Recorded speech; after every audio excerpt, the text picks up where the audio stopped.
Hello, my name is John Ratzlaff. This is for FTE 217 modern sporting rifle. I'll actually be going over six parts today in this video, so I'll try to condense everything as much as I can. First things first, I do want to go ahead and just let you know that this weapon is pointing in a safe direction. We're just going to go ahead and clear it, make sure that everything is good to go. I'm going to just do a visual check and a visual check, make sure that no ammunition is in the weapon at all. Pull forward. So real quick, even with doing that, I do just want to do a dry functions check really quick. I'm going to have this bolt come back. We're going to put this weapon on safe. See nothing's happening here.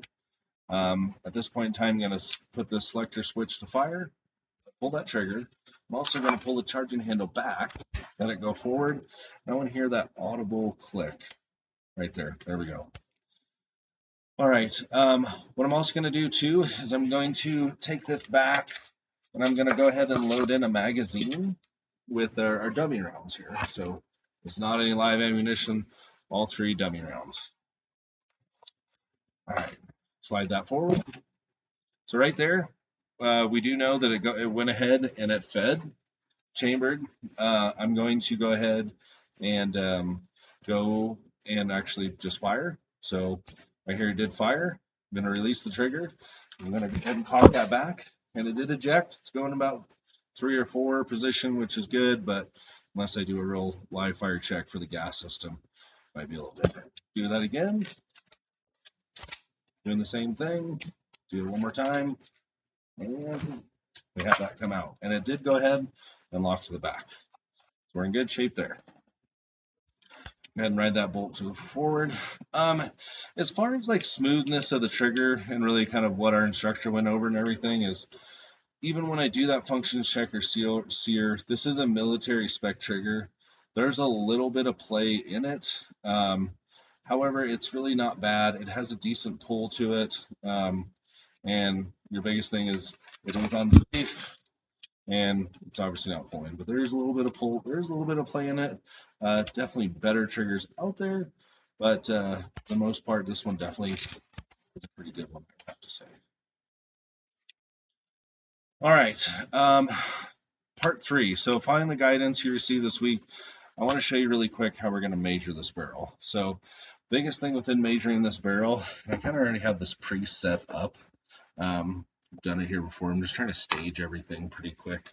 I don't go over this time frame. But you're going to take your cleaning rod with that bolt inside still, and you're actually going to want to run that down the barrel. I'm going to take this jig off. I'm going to need it here in a second. But essentially, what you do is you're going to run this down, run it all the way down the barrel. You're going to make a mark. Might not be able to see completely. And then you're going to compare the two marks. And for this specific one, my barrel is 18 inches long. But you just do that by taking a cleaning rod, make sure your bolt is in it. You want the end to go all the way, hit the bolt face, and measure. And I did take off. Obviously, I don't have my handguard on here, and I don't have my muzzle device.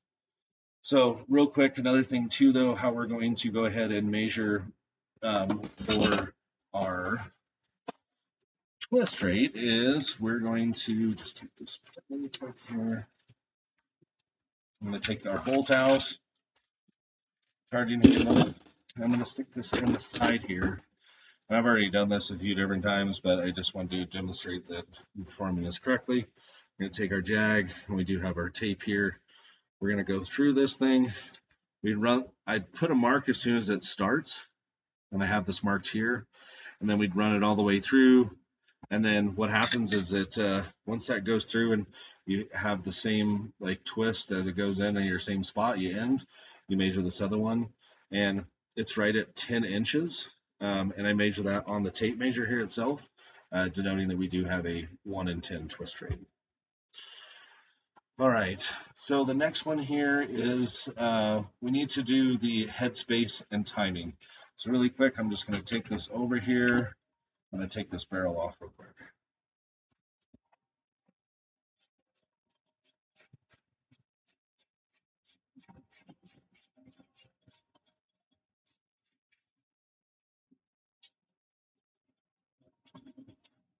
All right, I do have this barrel off. We're going to go over just a few things here.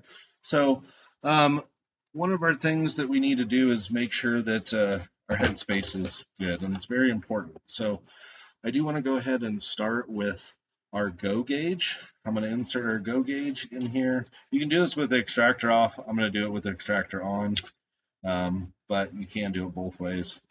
Insert this into our chamber here, and as you can kind of see, the best thing to say is it does come up flush with it, and there's not any like crazy play or anything like that with that go gauge.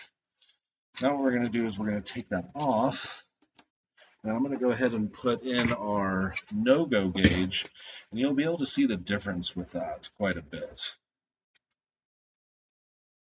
Because when we use our no-go gauge, when we slide that into the chamber, there's definitely play in that, and that is definitely our no-go. So we are actually within time there, and we're in good shape. All right, so number 5 we just went over, and number 6 I want to go over the firing pin intrusion measurements. The best thing to do in this is just going to take your bolt apart here. We're going to take our firing pin out. Take this guy out here. Should be pretty good on time. And we're going to insert our firing pin through our bolt here, and that little portion is going to stick out. You do want to have this on a flat surface, and you want to take your measurement guide.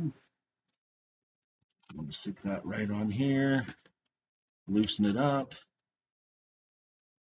Perfect. Then you want to tighten the end of this. All right, so what I like to do in all the different trials and errors that I found is I do like to use the caliper. Turn on our caliper here, and I like to measure from the bottom of this. So my measurement that I'm getting right here at the very bottom, actually the bottom and then to the top here, not on the firing pin itself, is going to be 0.6325. And then when I go all the way to the top, so now we're on the top of that firing pin, the measurement here, as you can see. So we're at 0.6625. All right. I also have these measurements written down here. So we take 0.6325 and 0.6625, and we subtract that, and we're going to get 0.030, and that is going to be within our tolerance. So that's what we have here for today. Thank you much. Bye.